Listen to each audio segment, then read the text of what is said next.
Hey everyone, welcome to another edition of the Save Yourself podcasts. I'm Glyn, and as always, Sarah is with me in the Future Studios. Hi Glyn, how are you doing? Yeah, I'm really good.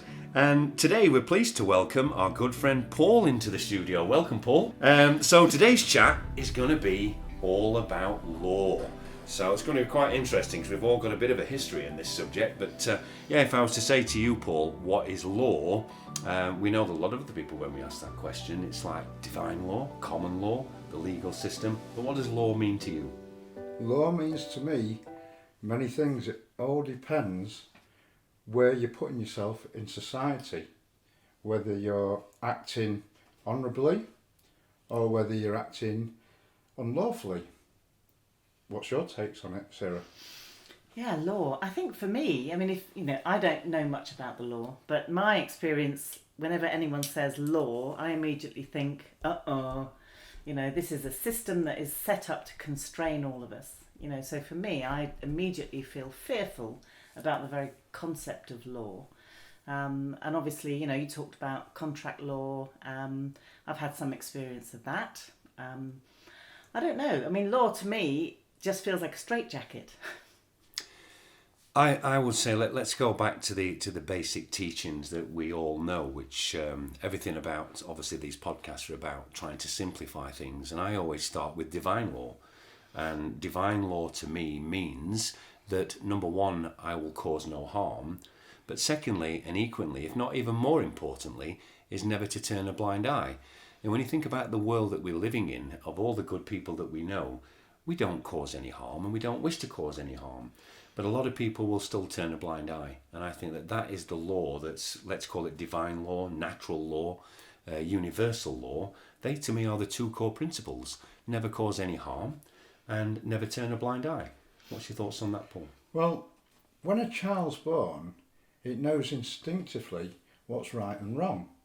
But it's only when it starts growing up and it's put through the system, the schooling systems, that then it gets constrained and it gets restricted into its learning and things like that. Brainwashed. Sort of brainwashed, yeah. But, inside us, every one of us knows what it's all about. Now, my take on law, like Glyn said, is cause no loss, harm or injury. But another big one that's overlooked is trespass. Now, do you know what trespass is in law, Sarah? I know what it is in the Lord's Prayer. Yeah. Yeah. And what about you, Glyn? No. I would have said trespass is encroaching on someone else, whether it's taking something or even invading their space or privacy. Yes. Well, yeah, a lot of us think about trespass as walking on somebody's grass or onto somebody's property. Yeah. But actually, in law, trespass is a very big thing. Trespass means you're encroaching on that person's space, emotions, and possessions. Mm. So, when you look at that, how many breaches of trespass are being put upon us by the society and the system when they're trying to corral us into conforming? Yeah, a lot. Mm. Yeah. A huge amount. Yeah. It's interesting, isn't it? Because my immediate thought when you asked me what I thought law was made me immediately think about a straitjacket and being, constrained and controlled. When it can give you freedom. And if you actually, understand it. your take is much more open and positive. It's much more about creating a beautiful society where we care about each other. And it's like the law of nature, the law of the land, the law of living. But I think let's sort of put some structure to this conversation, because obviously, as you know, is that Sarah and I mainly don't want to use the word specialise or be an expert. It'd be interesting to talk about the use of words, Paul, as well on another occasion, because the meanings, the true meanings behind them. Sarah and I, really, our main focus has been on helping people with their health. And as we said before, but health, education, law, money, all these things are about, they're good for your health when you know your rights. What are your rights as a living human being, of which, Paul? Well, there's many. I've listened to some of what Dolores Carhill's been going on about, our inalienable rights? You know, what are our birthrights, our God-given rights? You know, these are the things that the system has hidden from us. And because we've not been made aware of them, I mean, they should be taught at school. There's many things we should be taught at school, but we're not. And why aren't we taught about these things? Any views on that one? Well, it's funny if you think about education. I mean, sort of, obviously I'm in my 60s as Sarah is. You're a little bit younger in your 50s. But, you know, when you think about school, and we're going to do a podcast on education, do you remember when they used to do cookery and domestic engineering? And that's pretty much been taken away. But what about doing financial services and teaching people about money? You know, all those things are just as relevant as understanding. When we use the term law, as Sarah was saying, it was almost like, law, that's something to be fearful of. You know, maybe because of the aggression of some of the corporate entities out there now that's applying it immorally and illegally and unlawfully. The more important thing, as we say, is that the things that you are inherently born with is you're immediately brainwashed and tarnished by a society that, as your parents, unwittingly sign you up to a birth certificate, which is obviously going to be quite another interesting subject. Yeah. But just reverting back then, Paul, I was saying, let's apply the simplicity of divine law. Let's ensure that people have a good knowledge of common law. And then there's the legal system. You know, all these things are very different, aren't they? And I think that they're all worthy of conversation, and no doubt Paul will return to talk about these as individual subjects. But, you know, sort of a couple of other subject matters, Paul, you know, equity. You know, people don't understand equity. They don't understand the rule of law. Now, as you guys know, back in the early days of when the scamdemic started, I worked very closely with Mark Horn, and we created the Peacekeepers movement. And they were the first two things we talked about, the rule of law and equity. And no doubt we'll cover that in part of our conversation. But yeah, so going back then to talking about how each and every one of us, either as a level of understanding of the law and how we start to apply it, knowledge across all the areas that I've just mentioned are incredibly important. So going back to the word law then, if you break that down into LAW, does it maybe stand for land, air and water? I mean, because obviously we know about obviously the Admiralty law and the law of the land and the law at sea. Maybe you want to give a brief explanation, Paul, about the difference with souls lost at sea. Yeah, well, the thing is, there's different jurisdictions in law, and the maritime law isn't for us, the living person, the sovereign man.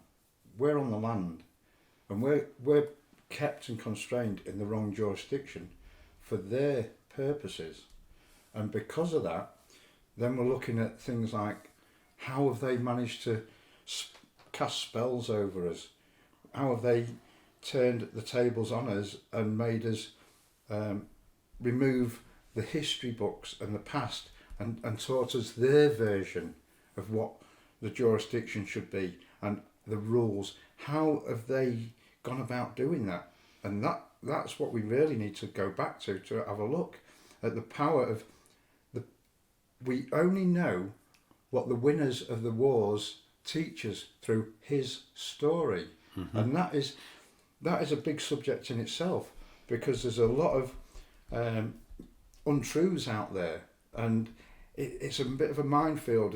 Just for a short chat like this, it's a whole different topic, a whole new thing. Yeah. Well, as I said earlier, you know, we're generalising at the moment, similar to what we did in our first podcast about water, and then we start getting specific into certain areas. But two things you just brought up there, Paul. We mentioned earlier about education, and you've clearly made two bold statements there in words. You know, people really do not understand the power of words. You know, and you know there are good words, there are bad words, but as we say, when you look at the English dictionary, and Paul has mentioned there his story rather than history. Look at a soldier, a soul dyer. These people are giving up their souls to go to fight. But the interesting one you mentioned was spelling, casting a spell. When we go back to education, is spelling casting spells in schools? Yes. Can I come back to something Paul alluded to? We live on the land, you know, and you would imagine that the laws of the land would apply to us. But actually, when we go into court, we go into the dock. So that is maritime law, surely. I don't really understand how that works, but I believe you do. Yeah, it's a big subject again, because when you look at the timeline of what's happened, I mean, only something just recently has happened to me, and I won't disclose it here, but, you know, we believe we're innocent until proven guilty. Now, if you look at what happened in his story, the government of the day in 1973, I think it was, they was looking at taking the British English sovereign into the EU, the EEC. Now, at that point in time, because we was sovereign, we also had trial by jury, and we was innocent until proven guilty. Now, the government of the day was well informed, and there was a white paper out, I forget what it is without my notes, FCO or FCU 1048 or something like that. Sorry, I'm not prepared. But this was a white paper that got buried for 30 years. And basically, the council that was counselling the Prime Minister of the day told them what the terms of the contract was. And the terms of the contract, by going into the EEC or the EU, the government would have to give up our sovereignty. And by giving up our sovereignty, we would then become EU citizens. Once again, a play on words, and a citizen is a slave in the system. But what happened then as well, we then took on the EU's version of law, and we had jury trial. Now, what's the difference between trial by jury and jury trial? Well, trial by jury in the old system was basically anybody committing a crime, they would obviously go through the courts and this, that and the other, and a jury of 12 of your peers would judge. Now, when they judge you, law is actually based on emotions, because 12 people are making an emotional judgment on the facts of what has happened. They look at the actual person that's committed the crime, they're looking at the circumstances behind that, and then they're also using the law, as in case law, and then they are using their emotion to come to a verdict. So at that point, that person, well, let's make sure we're on topic here. Person isn't the word we should be using. We should be using man. Man is female and male. So when we say a sovereign man, we're not being discriminatory here. We mean everybody, but then you split it off into female and male. So that man, when he's on trial, is having a fair hearing, and they are coming to a decision based on emotion. Now, obviously, no two cases are the same. Now, in the new system, when they took us into the EU, what happened there is we took on the French style of legal system, and you was guilty until proven innocent. So you have then got to prove you are innocent. So that turns the tables, and that's the system we're in now. And what happens there is, under the jury trial, one man judges another man. Now, that in law alone, no man can judge another man. That comes from history, right? So, and what happens is, they do not use case law, they just use the facts of what has happened. But basically, that one man, whether his views are tainted through the system when he's sworn his oaths. Now, there's two different oaths, and I'm sure Glyn will enlighten us on that. But we are trapped in a bad system. So, well, it must be riddled with prejudice. It is very much so. Yeah. And Glyn, I mean, just explain the different oaths that the Bar Guild Society operate by. Well, I will, Paul, but I tell you, the minute you mention the word oath, it's I'm just going to revert back a little bit here to putting some of the things that you've said into what I call real life. As you know, back in the early days of the so-called pandemic, some really interesting things here, because I remember the first time I started studying or understanding what an oath was is obviously by asking a police officer or a police constable if they're here today under their oath. And what we realised is that some of these people are signed up throughout the police, because obviously the police itself has massively changed, hasn't it? You know, from the days of being a police constabulary to becoming a police force, and now obviously we just see these people as pretty much a corporate entity, and most of these people out there, they don't understand the law themselves. You see, you want to jump in on something here, Paul? Yeah, well... This is a problem, we diversify so much, don't we? Yeah, I mean, it's such a broad subject, but just so people understand, right, we can solve crime very swiftly, very quickly, but why don't we solve the crime? Because there's too much money for the corporations to make on crime. So this is why they don't want to solve the crimes, they want to feed it, and they then want to place people through the system of barristers, lawyers, courts. Everybody's getting a feed off this person, and not only that, when they go into prison, there's money to be made from the activities that the prisoners do to create wealth for that corporation. And then they come out of the systems, there's all the social care of it, there's the families that are left outside that need support. So you can see how big a feed that the system is getting off crime. It's a massive machine. It's exactly the same with so-called health and wellness in the NHS, isn't it? This is not a wellness industry, it's a sickness industry trying to keep people sick. But just to try and go back and answer a couple of your questions there, Paul, as well then, back to some of the points that you made. It's like when you said his story. You know, I'm guessing, because I'm only asking, is that related to his story as in the Bible? You know, is that his teachings, whether we're talking about a God or Jesus Christ or, you know, because, you know, his story, I mean, the way I see the Bible, I mean, I remember someone saying the Bible stands for basic information before leaving Earth, which is an interesting way of looking at it. Like I said, law is law, land, air and water. Now, the other thing as well, obviously you mentioned about when you said about sovereignty, you said about a man, but man means woman. Here's another subject we could talk about. What about those in between who haven't worked out yet whether they're male or female? But we'll not get into that conversation we didn't go today. there, do we? We didn't go there today. Talk about diversifying. Well, this is what makes these talks interesting. But yeah, I think one of the key things you picked up on there, Paul, innocent until proven guilty. The way the pandemic should have been, if you wish, handled, or our retort to them should have been, and Mark Horn and I put this into practice when we were serving cease and desist papers, is that we realised at the very beginning, instead of making accusations to them to say, well, you know, you're telling us we should do this, and people are questioning whether the law, it was right that I have to put a mask on. You know, we'll get onto laws and acts and statutes in a moment, but the one thing that I found phenomenally interesting is that Mark Horn had a light bulb moment. He went, hey, actually, it's the other way around. Prove your claim. And that's where the cease and desist came in, which is saying, hang on a minute, you prove to me that SARS-CoV-2 exists and SARS-CoV-2 has been isolated, and therefore you can justify to us, because obviously you guys are now...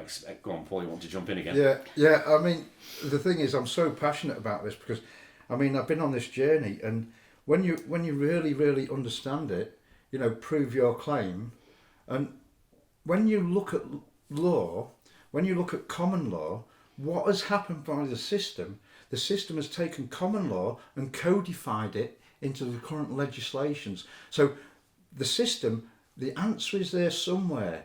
You've just got to find it. And quite often, you will find it. They've got to tell you it's in plain sight, but we're just kept away from looking at this subject because it's quite a dry subject. But within the legislation lies our answers, and then again makes them liable for breach of their procedures, oaths and duties and responsibilities to us, the beneficiaries of, and the beneficiaries of this estate that they're meant to act as trustees to manage on our behalf. So they've left stuff in there so that they can say, well, It's all in it's there. all covered. you know, you have not lost your rights. You know, it's all the common law is still in there, but they've codified it in such a way that people will never manage to navigate their way through it. Well, we are now. Now people's now coming together and sharing and pooling their knowledge. These little nuggets and gems are coming back because some of the So things. there's hope. Oh, there's loads. There's loads. because what applies to us also applies to them. Yeah. Yeah. So if they're in breach of their office or duties under malfeasance of public office, under the CARES Act, and all these other good things, you know, what are their liabilities and obligations that they signed up because they signed a contract for that job or that position, right? Now we entrust that they will act on our behalf for our best interest and not cause us any loss, harm or injury or trespass. But they're in breach of it every single day. And it's just that we feel powerless. But once you start networking and people point you in the right direction, it is so obvious. And it's simple. You know, we've said all along is that I know that all the ways that and the times that we have all these lengthy conversations about these subjects, we've all had to study so much to understand them. But if we always go back to the simplicity, it's like with health. Health is really simple. You know, it's not difficult to look after yourself if you really understand the simplicity of simple living. And it's exactly the same with the law. If you understand exactly what your simple rights are, is you can stand by them. Yes, and the problem is that they've overcomplicated it so that the average person just runs a mile. Yeah. Because they're just terrified. Yeah. Oh, I need to go and see a solicitor. I can't do this without a solicitor. Well, yes, you can actually. But there you go. Because of the way in which society puts us under stress fetches on many ailments that make us ill. But under the law, trespass. Because they've trespassed on us and caused us harm. Yes. Can you see how this goes circular? And people need to re-look it with fresh eyes. Absolutely. Going back to that word oath then, as I said to you, the first time that I came across an oath was knowing that a constable would be here today under oath. You know, so one of the questions we would ask them, I mean, so again, Mark Horn and I, we challenged many police officers for unlawful arrest, but the same thing, first thing we asked them, are you here today under oath? And some of them wouldn't answer, and we thought, well, they have to answer, otherwise we can hold them accountable. What we soon realised is that you can be police officer, police constable, or one of these so-called entities that can actually have joined that particular force either under oath, affirmation, or attestation. And that's the question we first of all used to ask them. So, Paul, divine law we've covered, common law. What would you actually put under the title common law? Because obviously people are trying to become experts in common law, but how can we simplify that? Simplify it is common sense. Yes. Common law is common sense. Do to others what you would expect them to do to you. Or is it for the common man? I mean, what is a commoner? A commoner is just the average person. Like I say, they use words to intimidate us with. But when you start looking at the words and you look in the right direct dictionary, and like we've got passe syntax grammar, yeah, and we can break down these words to break down these barriers, because like a lot of people, we're conned, we're tricked. They say legal is lawful, lawful is legal. They're two totally different words. Absolutely. But we're led to believe they mean the same thing. What's your take on it, Sarah? Lawful and legal? Good question. I would say for me, lawful is where there has been a law that has been written and that has been approved and agreed by everyone in society so that they're happy to live by it. And legal, I always see as paperwork, tying people up in it. Well, how I look at it, right? Lawful is case law. Yeah? Lawful is something that you know you're not doing any harm, causing any loss or injury or trespassing on anybody. Now, whereas legal, that is related to Acts of Parliament, Acts, statutes, legislation, regulation and procedures, right? Now, they use certain elements of that to entrap us, right? But it doesn't mean to say we're acting unlawfully, but we're breaking their rules. So we've got to try and get out of their jurisdiction, out of their playground, and into the playground of common law and all the benefits that comes with common law. We touched on earlier, Paul, and I think again it's probably worth for our listeners to explain. We talked about lawfulness and unlawfulness, but we mentioned acts and statutes. And people need to realise that something that's an act, well, I'm going to let you explain this, but obviously people need to understand the difference, because, I mean, an act is performed by actors, isn't it? You know, and when we say everything's in plain sight, when you look at the mockery of a court, and that's going to be an interesting conversation as well, when you enter the sort of, let's call them the official court buildings, maybe you can actually chat about both of those, Paul. What is a court? And probably the reasons why you shouldn't attend one of their courts at all, along with acts and statutes. Maybe give us a quick overview on that. Well, thanks, Glyn, for dropping me in it, because I'm totally unbriefed. I've been in your company for 15 minutes, maybe 30 minutes, after not seeing you for 6 months, and you've asked me to do this. So, thanks, Glyn. No worries. It's a pleasure. Give me a heads up next time. We like these ad-lib chats, because that's all it is. We're just having a chat. Yeah. Yes, exactly. You're under no pressure. My understanding of a court is that it can be anywhere. That you can hold court wherever you choose to hold court. Yeah. Well, this is the thing, right? I mean, the bricks and mortar and the roof doesn't make the building a legal or lawful building. It's the people inside it that do that, and what they are doing inside that building, and are they acting lawfully or legally? Are they in the right jurisdiction? You know, are you having a trial by jury where you're innocent until proven guilty, or are you having a jury trial? You're guilty until proven innocent. And this is it. He who makes the claim must prove his claim, right? And there's many maxims in law as well. And these maxims stand the test of time, because these maxims, even the professionals use them as a basis for their arguments. And people just need to sort of start thinking with their minds and being logical and say, well, have I broken the law? Or have I broken a rule? Yeah? Is that man dressed in his costume, elevated on that stage that is higher than you? Is he really there to judge you? Or has he elevated himself to try and lord it over you and intimidate you, and they put you in a box? Now, if you understand what putting you in a box is, putting you in a box means you're constrained. But in a court, in a true court, what is the court? The court is the paperwork. So when you're in a box, just like on a piece of paper, right? We're taught to write English on a piece of paper. Now, when you write, if you write a word and the reader might not be quite sure what that word is, you put an explanation in brackets. Well, that brackets is just like a box. It means that it's off the page and it can't be sort of read or seen. And that's by putting the guilty person in a box, means in their world you cannot be heard. Because how can a living man engage in their world of dead entities and the 2D world of paper? Because we're a 3D person. Yeah.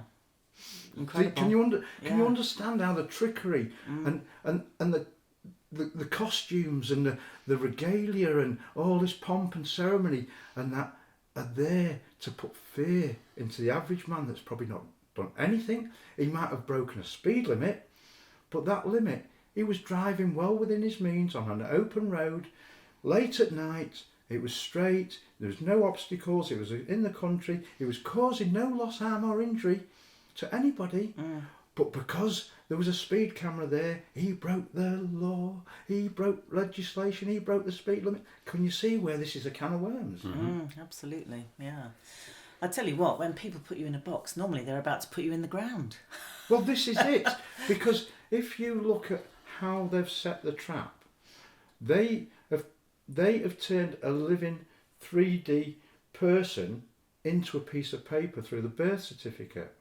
And when you go through walk through a graveyard, you look at all the writings on the gravestones. It's all uppercase. Yeah? Dead language. Right? Now, apart from the very old gravestones. yeah, the very old gravestones, when they knew better. Beautifully written. Yeah, they're carved in upper and lower case. Yeah, but when you look at your paperwork that you get in your daily lives, right? Now, when we was at school, I was always taught to write my name, capital letter, lowercase, middle name, capital letter, lowercase, surname, capital letter, lowercase. That is the English I was taught. And you were probably told to write it in black ink. And black. Oh, that's another. There's another story. Yeah. See, yes. we're now pulling apart the jumper with one little thread. The story goes on and on. Can I just say then? I think that sort of Sarah and I had this when we try to talk about health. It's such an incredibly massive subject. We broke it down in just to try to talk about water, and yet there's so much to discuss.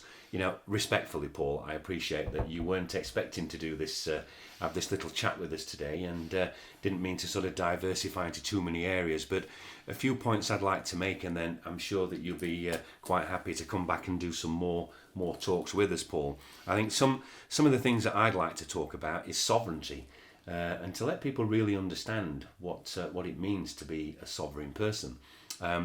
We mentioned earlier the rule of law and equity. I think it'd be nice to have a chat about those. But just to finish on a couple of light notes then is, do people really understand the difference in what a barrister and a solicitor is? A barrister is actually trained in equity, where a solicitor is not. So fascinating subjects there to chat about as well. And just going back to courts, do people know the difference in a magistrate's court, where you don't have a judge, you have your worship? Fascinating subject, Paul. But I think that's a nice little start to really just proving, sort of our law is an incredibly extensive subject. And let's not be afraid of it. Like everything else, let's talk about it. Let's start to realise that we are now bringing together so many people that want to share their knowledge and information after an incredible amount of hard work. We respect the amount of hard work you've done, Paul. And maybe in the next conversation we can talk about how you have brought this into your community, because we want to chat about communities as well. But over to Paul for a final word on the subject. Yeah, well, I'd just like to thank you both. I mean, for dropping me right in it with this one. That's okay. It's a pleasure. Yeah, but like you say, when you start looking into these big, deep subjects, all I say is apply your mind.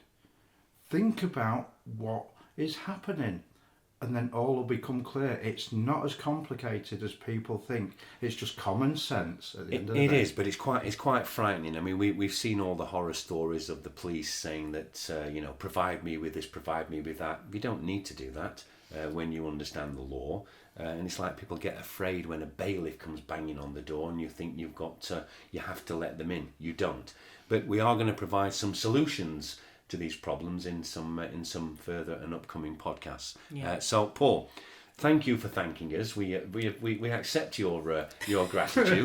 Well, thank you for your illumination on the subject, because it's not anything I know much about. And listen, it's a great lot. It's a dry subject, but when you look at it from a different angle, you can make fun of it because it is a joke. Yeah. It's a real joke. Yes. But I think as our listeners have already commented, the great thing about the way we're trying to do this podcast is we're having a chat. So we didn't mean to put you on the spot, but we probably will at the next one. So we'll send you away to do some further. But we research. figured that if we were going to have a sit-down cup of tea with you, we may as well do it with a microphone. Absolutely. Great. Well, listen. Thanks everyone for listening in. Thanks for Paul being here today, and look forward to being on the next one. I can't say see you on the next one because we're not seeing each other, are we? No. Just but I like we're it just way. Listening. Exactly. Thank you. Yeah. Thanks, and thanks again, Paul. Thanks, Paul. Thank you, guys. Thank you.